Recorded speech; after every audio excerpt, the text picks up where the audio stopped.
পার্বত্য অঞ্চলে যারা অশান্তি সৃষ্টি করতে চায় তাদের কোনো ছাড় নয় বলে হুঁশিয়ার করেছেন স্বরাষ্ট্র উপদেষ্টা লেফটেন্যান্ট জেনারেল অবসরপ্রাপ্ত জাহাঙ্গীর আলম চৌধুরী। যারা আইনশৃঙ্খলার অবনতি ঘটাতে চায় তাদের সতর্ক করে দেন স্বরাষ্ট্র উপদেষ্টা।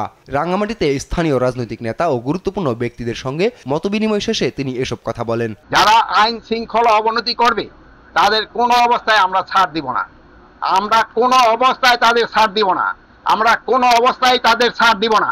ভবিষ্যতে যদি তারা আবার চেষ্টা করে তাদের যে হাত এটা আমরা কিন্তু ভেঙে দিব। এই যারা আইন শৃঙ্খলা অবনতি করতে চায়, আমি আপনাদের কাছে বারবার অনুরোধ করব, আইন শৃঙ্খলা যেন উন্নতি হয়, আপনারা আমাদের সহযোগিতা করবেন।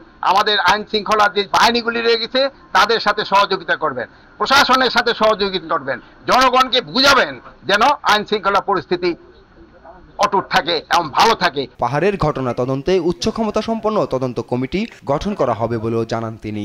আর স্থানীয় সরকার উপদেষ্টা জানান, সম্প্রীতি নষ্টে বাইরে থেকে ষড়যন্ত্র চলছে।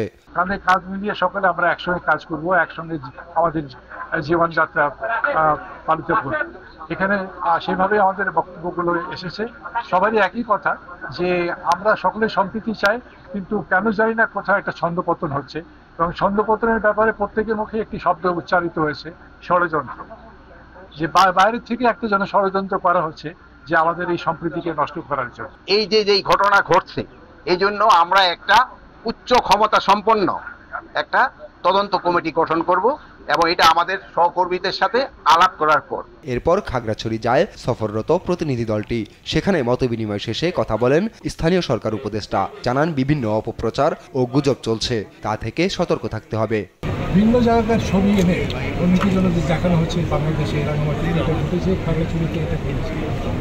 কিছু কিছু আমার কাছে মনে হলো যেন মণিপুরের সেই ছবিগুলো এখানে কিছুটা ফটোশপিং করে দেখানো হয়েছে, যে অপপ্রচার হয়েছে এটাকে কাউন্টার করে, যে না এগুলো অপপ্রচার। এর আগে পাহাড়ে শান্তি ফেরাতে আলোচনায় অংশ নিতে শনিবার সকালে রাজধানীর তেজগাঁও বিমানবন্দর থেকে রওনা করেন স্বরাষ্ট্র উপদেষ্টার নেতৃত্বে উচ্চ পর্যায়ের প্রতিনিধি দল। তার সঙ্গে আছেন পার্বত্য চট্টগ্রাম বিষয়ক উপদেষ্টা সুপ্রদীপ চাকমা, স্থানীয় সরকার উপদেষ্টা এএফ হাসান আরিফ এবং প্রতিরক্ষা ও জাতীয় সংহতি উন্নয়ন বিষয়ক প্রধান উপদেষ্টার বিশেষ সহকারী লেফটেন্যান্ট জেনারেল অবসরপ্রাপ্ত আব্দুল হাফিজ। এদিকে শনিবার সকাল থেকে পার্বত্য জেলা খাগড়াছড়ি, রাঙ্গামাটি ও বান্দরবানে চলছে সড়ক ও নৌপথ অবরোধ। পাহাড়ি বাঙালি সংঘর্ষের জেরে খাগড়াছড়ি ও রাঙ্গামাটিতে 4 জন নিহত।